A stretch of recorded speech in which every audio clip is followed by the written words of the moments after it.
influye en la actividad de osteoblastos y osteoclastos. Y también una cosa importante fuera de la formación mineral ósea es que este calcio, junto con el fósforo, actúan como segundos mensajeros en diversas vías de señalización celular. Entonces, ahí está la importancia del tema de hoy, ¿no? ¿Qué importancia tiene el calcio en nuestro organismo? La siguiente, por favor. Acá están algunos aspectos fisiológicos del calcio. En este cuadrito vemos que eh, eh, consumimos más o menos 1.200 gramos de calcio durante el día en un adulto medio, adulto medio, y la distribución en esta torta estadística es la siguiente, ¿no? El calcio intraóseo está en el 99%, el calcio intracelular está en un 1%, y el calcio extracelular está en una cantidad menor de 0.1%. Como ustedes ven, ¿no? La mayor cantidad de calcio está en el tejido óseo. La siguiente.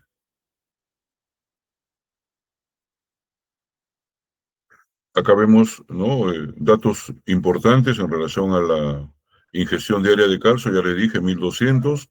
Esta ingestión diaria solamente absorbe el 35% del total de la ingesta diaria, y un 10% es eliminado en la orina, y un 90% se elimina por las heces. Y también es importante saber que en los túbulos renales se reabsorben en un 99%. Son datos claves que tenemos que conocer. La siguiente. Y acá vemos la distribución del calcio a nivel extracelular. Tenemos el calcio más importante, que es el calcio libre, ¿no? O calcio no ligado, llamado el calcio ionizado, que se presenta en un 40 a 50% del total de calcio. Luego le sigue el calcio ligado a proteínas en un 40 a 50%, un 80% ligado a las proteínas y otro a la albúmina, perdón, y otro, ¿no? 20% ligado a otro tipo de proteínas. Entonces, 40 a 50% ligado a proteínas, el calcio más importante, el calcio libre ionizado en un 40 a 50%, y un calcio quelado, ¿no? En un porcentaje menor, que es de un 8 a 2% aproximadamente, ¿no? El calcio quelado es la que forma complejos como el fosfato, el citrato, el bicarbonato, etcétera, etcétera. Esta fracción ionizada puede variar independientemente del calcio total. Acá tenemos abajo el valor normal del calcio total de 8.5 a 10.5 miligramos por decilitro. Y también hay algunos factores que van a influir en la medición del calcio iónico. Factores que influyen en la formación de calcio iónico pueden ser, por ejemplo, el pH, ¿no? Otra cosa es que influyen bastante en esto el bicarbonato también, ¿no? Algunos ejercicio también influye bastante en la medición de calcio iónico. Y una cosa importante que debemos conocer: cuando nosotros hagamos el dosaje de calcio, tenemos que hacer un calcio corregido de acuerdo a los niveles de albúmina que tenga el individuo. Así tenemos que el calcio corregido se obtiene mediante esta fórmula que ustedes ven acá en rojo. El calcio obtenido, una más 4.0 menos la albúmina, y se multiplica por una constante que es 0.8, ¿no? Entonces, si no queremos conseguir un calcio, tenemos que hacer esta fórmula que ustedes ven acá. La siguiente.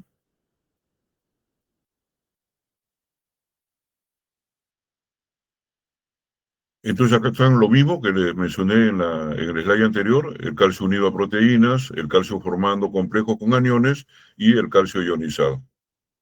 Acá también tenemos el valor total del calcio, pero también tenemos un valor de calcio ionizado que es de 4 o 5 miligramos por decilitro, ¿no? Cualquier alteración para la derecha o para la izquierda de estos valores nos va a llevar a una hipo y a una hipercalcemia respectivamente. Una disminución de 1 gramo de albúmina, ¿no? Equivale a 0.8 miligramos de calcio que debemos de agregarle, ¿no? O de globulina a 1.16 microgramos de calcio. La siguiente.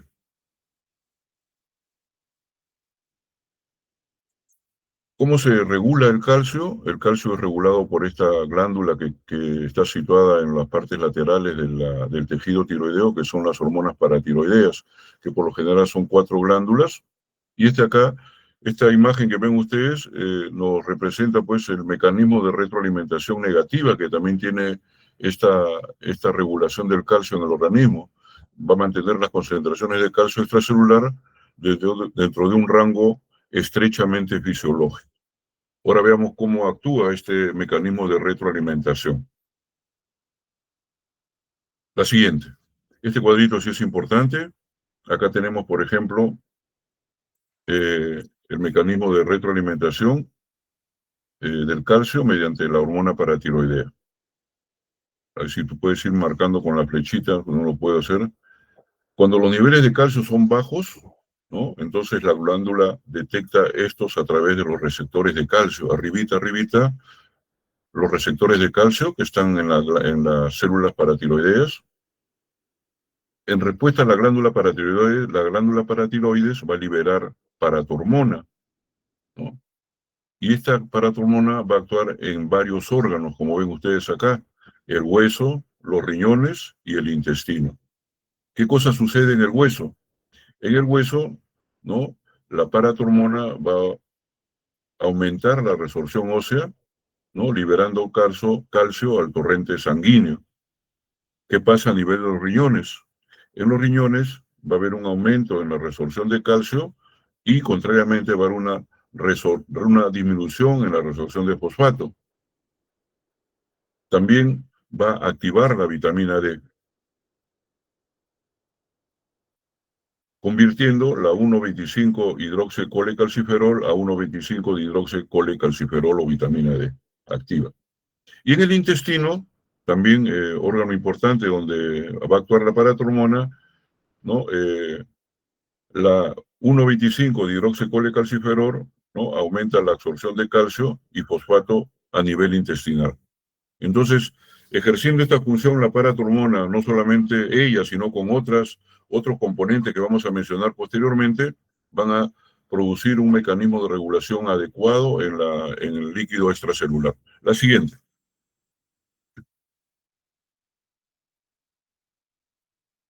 La siguiente. Igualito acá, ¿no? El mismo mecanismo, ¿no? Cuando el calcio está alto, cuando el calcio está bajo, actúa el mecanismo de retroalimentación, ¿no? Los elementos que participan, ¿no? El riñón, el intestino, acá vemos la vitamina D, cómo actúa, ¿no? Reabsorbiendo calcio y fósforo. Y una cosa importante que hace este mecanismo de regulación es que la actividad osteoclástica y la actividad osteoblástica en el hueso, ¿no? Permanecen con un equilibrio dinámico, lo que hace que a falta de calcio o exceso de calcio, entonces va a haber este equilibrio dinámico tanto de osteoblastos como de osteoclastos. Eso ya ustedes lo conocen, eso ya ustedes lo han llevado en fisiología, sino que estamos solamente haciendo un recordaris. La siguiente, y acá tenemos ya un resumen de la regulación del calcio. Ya le dije que el calcio no solamente es regulado por la paratormona, sino también es regulado por el calcitriol y la calcitonina. La calcitonina, que es una hormona que se produce en las células parafoliculares de la tiroides. Entonces, ¿qué hace la paratormona? En resumen, este es un resumen muy importante que nos va a hacer comprender bien el tema que vamos a tratar el día de hoy. La paratormona va a incrementar la resorción ósea de calcio y de fosfato. Va a aumentar la reabsorción de calcio en los túbulos renales distales y disminuye la reabsorción de fosfato en los túbulos renales también. Otra cosa importante que les dije, aumenta la producción renal de 1,25 de hidroxicolecalciferol y el efecto neto que tiene la paratormona, para resumir, va a producir una elevación del nivel sérico de calcio y disminución del nivel de fosfato. ¿Qué cosa hace el calcitriol? ¿No? Entonces el calcitriol lo que va a hacer en la regulación del calcio va a aumentar la resorción ósea de calcio y de fosfato, va a incrementar la resorción renal de calcio y fosfato, va a elevar la absorción final de calcio y fosfato Y también lo que va a hacer a nivel de paratormona, va a disminuir la producción de las hormonas paratormona. Y también lo que va a suceder con el calcitriol, que va a reducir la producción renal de 1,25 de hidroxicolecalciferol. El efecto neto del calcitriol, que es elevar las concentraciones séricas de calcio y de fosfato, ¿no? A lo que hace igualmente la paratormona. Un efecto contrario que hace la otra hormona, que es la calcitonina, pasa a la siguiente, por favor. Paratormona, calcitriol y calcitonina. Entonces, la calcitonina, ¿qué cosa es lo que va a hacer? Va a disminuir la reabsorción ósea de calcio y fosfato. Lo contrario, va a reducir la reabsorción renal de calcio y fosfato y también va a minorar la absorción intestinal de fosfato, ¿no?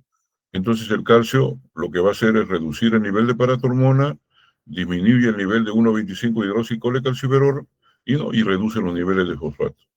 Y el fosfato, que también siempre está a la mano cuando hay una alteración, ¿no?, tanto de hiper o de hiposecreción de calcio, va a incrementar la concentración de paratormona y va a disminuir los niveles de 1,25 de hidroxicolecalciferol, reduciendo las concentraciones de calcio.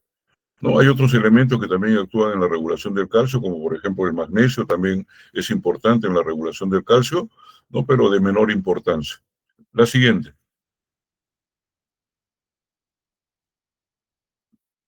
La siguiente, retrocede. La siguiente. Acá tenemos pues el efecto contrario que tiene la calcitonina con la hormona paratiroidea, ¿no?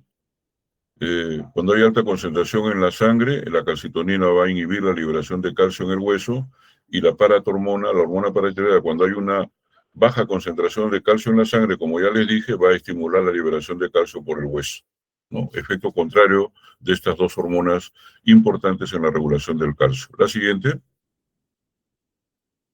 Eso lo pasamos, son cuadritos que son para recordar, es lo mismo que le hemos conversado cuando hemos hablado en el cuadro de resumen, pasa. Este es a nivel de hueso, pasa. La siguiente, esto es a nivel del hueso, ¿no? El remodelado óseo importante y la actividad osteoclástica y osteoblástica, ¿no?, que ya les dije, están en un equilibrio dinámico. La siguiente, a nivel del riñón, la siguiente. También aumenta el transporte de calcio y inhibe el bicarbonato y fosfato, como ven ustedes en la imagen, ¿no? Acciones importantes que tiene la paratormona a nivel del riñón. Ya conociendo todo esto y haciendo un recordaris de los aspectos fisiológicos del calcio y el fósforo, vamos a entrar ya al tema en sí. Vamos a la agenda. Antes de entrar a la agenda, miren este cuadrito interesante, ¿no?, que es lo que vamos a conversar el día de hoy, ¿no? Acá en las abscisas y las ordenadas están los valores de hormona paratiroidea sérica y los niveles de calcio sérico en miligramos por mililitro. Entonces, los valores normales, ya les dije, están ahí en un cuadrito blanco, ¿no? Pero estas son las patologías que se pueden presentar, ¿no? El hiperparatiroidismo primario con sus valores de hormona paratiroidea y de calcio, ¿no? Lo podemos nosotros, ¿no?, eh, ver acá en este cuadrito. El hiperparatiroidismo primario, perdón, ¿no? El hipoparatiroidismo primario, el hiperparatiroidismo primario, si hay primario hay secundario, el hiperparatiroidismo secundario y una patología, ¿no?, que se llama, ¿no?, la hipercalcemia por neoplasia o la hipercalcemia maligna, ¿no?, donde los valores de calcio, como ustedes ven acá, se tiran más a la derecha y son valores muy altos de calcio, a diferencia del hipoparatiroidismo primario, que los valores de calcio, ¿no?, están aumentados, pero no tanto como una hipercalcemia maligna, ¿no? La siguiente. Ahora sí, esta es la agenda, ¿no? Ya hablé de las generalidades, ahora vamos a hablar de los trastornos relacionados con la hipercalcemia y con la hipocalcemia. Primero hablaremos de las manifestaciones clínicas, cuáles son las causas de hipercalcemia. Luego de hablar del calcio, de la hipercalcemia, hablaremos del hiperparatiroidismo primario en sí, su etiología, cuadro clínico y diagnóstico. También hablaremos igualmente, el mismo esquema de seguimiento, los trastornos relacionados con la hipocalcemia, manifestaciones clínicas, su etiología de la hipocalcemia y nos abocaremos a lo que es el hipoparatiroidismo primario, etiología, cuadro clínico y diagnóstico. Empezamos entonces. La siguiente. Hipercalcemia. Vamos a conceptuar y ver algunos hallazgos epidemiológicos. ¿Qué cosa es la hipercalcemia? Es un aumento de calcio plasmático, ya sea medido como calcemia total, que es mayor de 10.5 miligramos por ciento, o como calcemia iónica o como calcio iónico mayor de 5.2 miligramos por ciento. Ese es el concepto de hipercalcemia. Su incidencia en la población general es de 1 sobre 1000 habitantes, ¿no? En los pacientes hospitalizados se describe en un 0.5 a un 1%. En relación al género, la incidencia es mayor en las mujeres en relación de 3 a 1 que en los varones. En cambio, este es el hiperparatiroidismo. En cambio, la hipercalcemia de origen tumoral no tiene predominancia de sexo. Acá aprovecharé para decirle un dato importante, ¿no? El hiperparatiroidismo, conjuntamente con la hipercalcemia de origen tumoral, va a representar más o menos el 90 a 95% de las causas de hipercalcemia. La incidencia por cualquier causa va a ir aumentando a medida que aumenta la edad. Datos epidemiológicos importantes. La siguiente. Acá tenemos un cuadrito donde vemos ¿no? el grado de hipercalcemia. Tenemos, voy a poner mis lentes que no veo. Bueno, no lo encuentro. Tenemos la normocalcemia, ¿no? de normocalcemia de 8.5 a 10.5, como ya le dije, pasados los valores de 10.5 ya se habla de una hipercalcemia leve, que es de 10.5 a 12, una hipercalcemia moderada de 12 a 14 miligramos por decilitro, y ya una hipercalcemia grave o una hipercalcemia maligna, ¿no? De 14 a 16 miligramos por decilitro, ¿no? Entonces, tenemos la hipercalcemia leve, moderada y grave. De acuerdo a la etiología, ¿no? A la evolución o al tiempo de evolución de las hipercalcemias se van a presentar las manifestaciones clínicas, ¿no? Esa es la calcemia total. La siguiente. ¿Cuál es el cuadro clínico de la hipercalcemia en la actualidad? Por lo general, en la hipercalcemia, ¿no? Puede variar desde una alteración asintomática, síntomas poco floridos en la actualidad, ¿no? Por varias razones, ¿no? Las manifestaciones clínicas, ¿no? Son muy pobres, ¿no? A veces incluso hasta asintomática o asintomática leve, hasta una situación grave y mortal. En este caso, por ejemplo, las hipercalcemias por tumores, ¿no? Los síntomas y signos de la hipercalcemia van a ser el reflejo de la edad del paciente, ¿no? De que si el paciente tiene o no presencia de enfermedades comórbidas, y también va a depender, como ya dije, del grado, como vimos en la slide anterior, de la duración de la hipercalcemia y, lo más importante, de la velocidad del desarrollo de la hipercalcemia, ¿no? Y en el cuadro clínico participa bastante o se traduce mucho los aparatos y sistemas como son el renal, el digestivo, el cardiovascular, el neuromuscular y el sistema nervioso central, como vamos a detallar, cuando hablemos de hiperparatiroidismo, ¿no? En una forma más clara. La siguiente. ¿Cuáles son las causas de hipercalcemia? Acá tenemos, ¿no? Los dividimos en 4 o 5 grupos, ¿no? La primera, la más importante, el aumento de la liberación de calcio desde el hueso. Y aquí tenemos las dos más importantes, ¿no? Que ya le dije corresponden al 95% de todas las causas. El hiperparatiroidismo primario, ¿no? El tratamiento con paratormona exógena, las neoplasias malignas, que se van a subdividir en dos grupos, ¿no? Las hipercalcemias humorales por neoplasia maligna y la hipercalcemia osteolítica local, que tienen características muy diferentes, como vamos a ver posteriormente. Tenemos también la producción ectópica de citoquinas asociada a tumores, ¿no? Y la paratormona ectópica producida por tumores, ¿no? O sea, un síndrome paraneoplásico productor de paratormona, que es quizás el síndrome paraneoplásico más importante y más frecuente que tenemos en la literatura médica. Otras causas de este grupo son la inmovilización, una causa endocrinológica es el hipertiroidismo, la intoxicación por vitamina A y la enfermedad de Payet-Oss. Otra que está en el grupo de reajuste del receptor sensor de calcio paratiroideo, ¿no? Que está en la célula paratiroidea, estos receptores, es la hipercalcemia hipocalciúrica familiar. Esta hipercalcemia hipocalciúrica familiar guarda mucha similitud con el hiperparatiroidismo primario y es bueno hacer el diagnóstico diferencial de ambas porque una es quirúrgica y la otra no necesita cirugía. Si se hace un mal diagnóstico, entonces vamos a tener, pues, ¿no? Problemas de tipo iatrogénico, ¿no? Entonces, otra que está en este grupo es el litio, ¿no? Continuamos. Otros grupos también son el aumento en la absorción intestinal del calcio, ¿no? Tenemos la intoxicación por vitamina D, ¿no? Dentro de este grupo el más importante, algunas neoplasias malignas también, la sarcoidosis, la tuberculosis y el SIDA. Están en el grupo de aumento en la absorción intestinal de calcio, que van a producir hipercalcemia. Pero como les digo, pues con una menor frecuencia a lo que es el hiperparatiroidismo y los tumores productores de calcio, ¿no? De hipercalcemia. Y también tenemos lo que produce un descenso en la excreción renal de calcio. Ahí también tenemos la hipercalcemia hipocalciúrica familiar, la insuficiencia renal aguda y el síndrome de leche y alcalino, ¿no? Otro grupo importante también son la siguiente,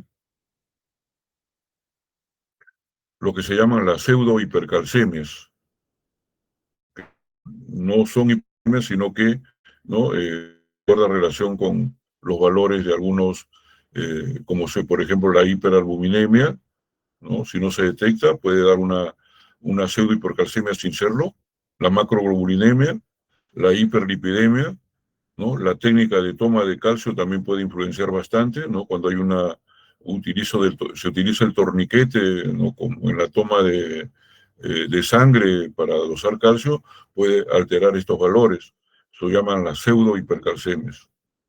Y también ya queda un grupo ya misceláneo que son los grupos de patogenia incierta. Aquí tenemos otra enfermedad endocrina, que es la insuficiencia suprarrenal. Ya les dije que también está el hipertiroidismo. Otra enfermedad endocrina es el feocromocitoma causal de hipercalcemia. Y otra enfermedad, ¿no? Ya es la sobrealimentación parenteral y los pacientes sometidos a hemodiálisis. Entonces, miren, la gran cantidad de causas que tiene la hipercalcemia, pero como ya les dije y repito nuevamente, el hiperparatiroidismo es la causa, otro dato importante, el hiperparatiroidismo es la causa más importante de hipercalcemia en pacientes ambulatorios. Y la hipercalcemia ocasionada por tumores es la causa más frecuente en pacientes hospitalizados. Esta es una mnemotécnica para recordar las causas de hipercalcemia, se llama Vitamin Strap, ¿no? Ahí se lo voy a dar para que ustedes lo conozcan y tengan facilidad para recordarlo. La B significa vitaminas,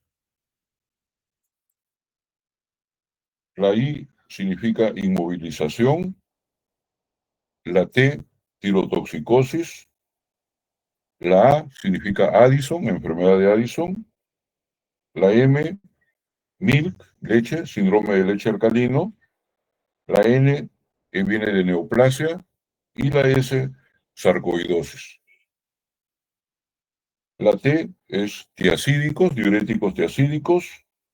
La R es la rhabdomiolisis. La A es AIDS, el SIDA. Y la P es la enfermedad de Payet, ¿no? Una mnemotécnica muy interesante para recordar, ¿no? Las etiologías de las hipercalcemias. La siguiente. Tenemos también otras causas, ¿no? ¿Qué pasó? Retrocede, por favor. Y ahí nos quedamos.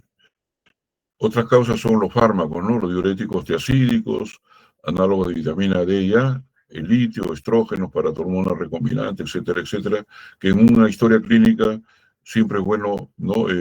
Explorar si esos pacientes están recibiendo estos tipos de medicamentos que pueden ser la causa de la hipercalcemia que estamos estudiando. La siguiente. Y ahora sí, ya hablamos de hipercalcemia en general, ahora vamos a hablar, ¿no? De la causa más frecuente de hipercalcemia, que es el hiperparatiroidismo. El hiperparatiroidismo es la causa más frecuente de hipercalcemia en el contexto clínico no seleccionado, es la causa más frecuente de pacientes no hospitalizados. Este hiperparatiroidismo puede aparecer en forma aislada o también en forma familiar, ¿no? Cuando aparece en forma familiar tiene un nombre, se llama, ¿no? La neoplasia, se llama neoplasia endocrina múltiple, que ya lo hablamos cuando comentamos sobre los feocromocitomas, como cuando ya hablamos sobre la acromegalia o los adenomas hipofisiarios. La neoplasia endocrina múltiple, tipo 1 y tipo 2.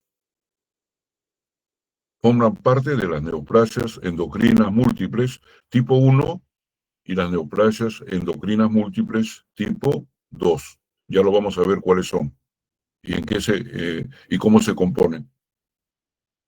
Su incidencia es de 0.5 a 1%, la proporción en mujeres-varones es de 3 a 1 y la edad es entre los 60 y 70 años, no pudiendo aparecer a cualquier edad, pero esa es la edad promedio máxima que aparece, ¿no? El hiperparatiroidismo. Acá la etiología tenemos sobre todo los adenomas paratiroideos, en un 80 a 85%. También causa de hiperparatiroidismo es la hiperplasia paratiroidea de un 15 a 20% y en una menor frecuencia, ¿no? En un menor porcentaje son los carcinomas paratiroideos en un porcentaje de menos del 1%. Estas formas familiares o hereditarias, ¿no? Pueden aparecer tanto como trastornos paratiroideos aislados o asociados a otras patologías determinadas genéticamente, como vamos a ver posteriormente. La siguiente, acá tenemos, ¿no? Un cuadrito de Netter sobre la fisiopatología del hiperparatiroidismo primario. Tenemos los adenomas, ¿no? Que pueden ser uno o dos adenomas, dos o una hiperplasia, ¿no? Hiperplasias múltiples, las 4 paratiroides están hiperplasiadas, permítame ese término, y el carcinoma que son mucho más grandes, ¿no? Y aparecen una sola glándula. Y los efectos que produce, como hemos mencionado en la hipercalcemia, ¿no? Hay un incremento en la compensación de la actividad osteoclástica, que es lo importante que tiene, ¿no? El hiperparatiroidismo o la hipercalcemia. La siguiente. Y acá está lo que les decía, ¿no? La forma familiar de hiperparatiroidismo. Se llaman neoplasia endocrina múltiple. Hay 3 neoplasias endocrinas múltiples, la MEN1, la MEN2A y la MEN2B. Como ven ustedes en el cuadrito, solamente, ¿no? La hiperplasia paratiroidea está presente en el MEN1 y en el MEN2A, más no en el MEN2B. En el MEN1 está asociada, ya les dije que la mnemotécnica de las 3P, de tumores pituitarios, tumores, ¿no? Paratiroideos y tumores pancreáticos, ¿no? El síndrome de Solig-Ellison. Y el Mendoza está compuesto por hiperparatiroidea, carcinoma medular de tiroides, que es un tipo de cáncer o tipo de nódulo canceroso de la tiroides, y también por feocromocitoma, que son tumores de la médula suprarrenal. Y el MEN2B no tiene pues hiperplasias paratiroideas en su componente, sino que está compuesto por neurinomas de la boca, ¿no? Carcinoma medular de tiroides, ¿no? Y otros tumores como el feocromocitoma, ¿no? Feocromocitoma, carcinoma medular de tiroides, carcinoma medular de tiroides y lesiones a nivel del tubo digestivo. MEN1A, MEN1 y MEN2A, componentes de la neoplasia endocrina múltiple que tiene que ver con el hiperparatiroidismo. Pasa, por favor, estoy pasando.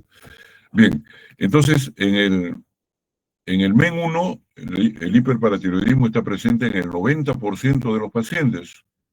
Y en el MEN2A, el hiperparatiroidismo está presente en el 20 a 30% de los pacientes, ¿no? En esa proporción se encuentran las hiperplasias tiroideas. La siguiente.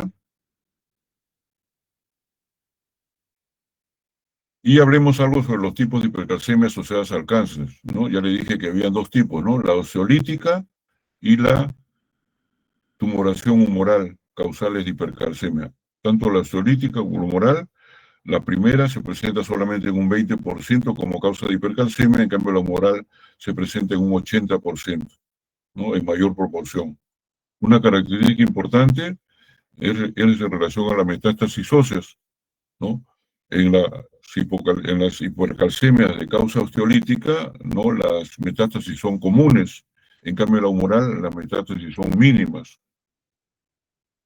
La causa, ¿no? En ambas es una proteína,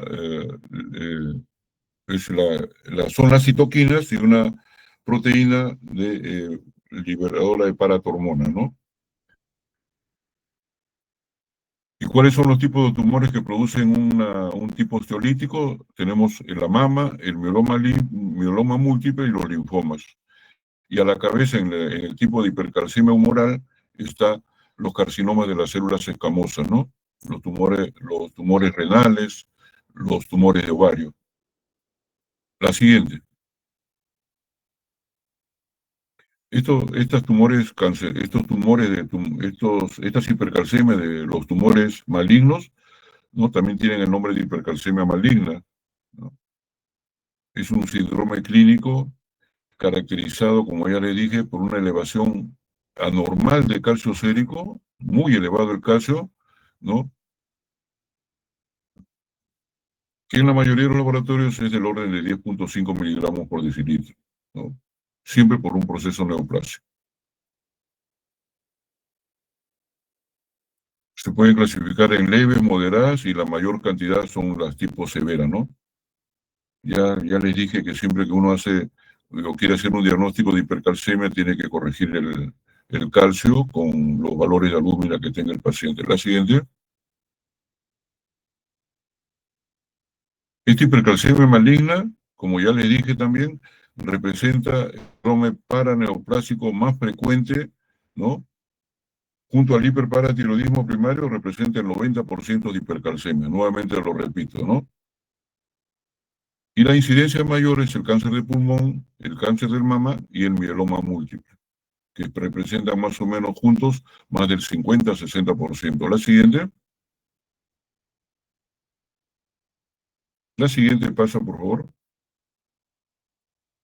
Y miren ustedes en la clínica, en relación a la clínica, ¿no?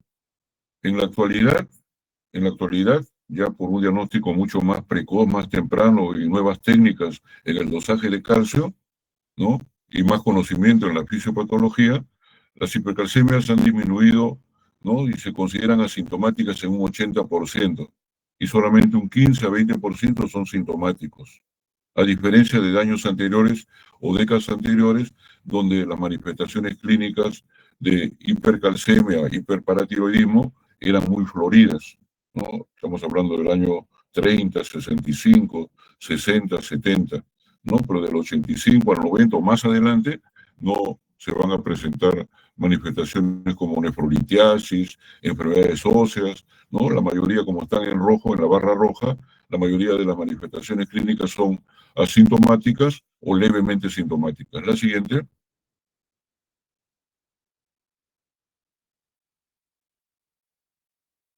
Entonces, el hiperparatiroidismo sintomático, entonces están presentándose síntomas de la misma paratormona elevada, los síntomas de hipercalcemia y una cosa infrecuente que es la crisis hipercalcémica, que también es una emergencia endocrinológica. La siguiente.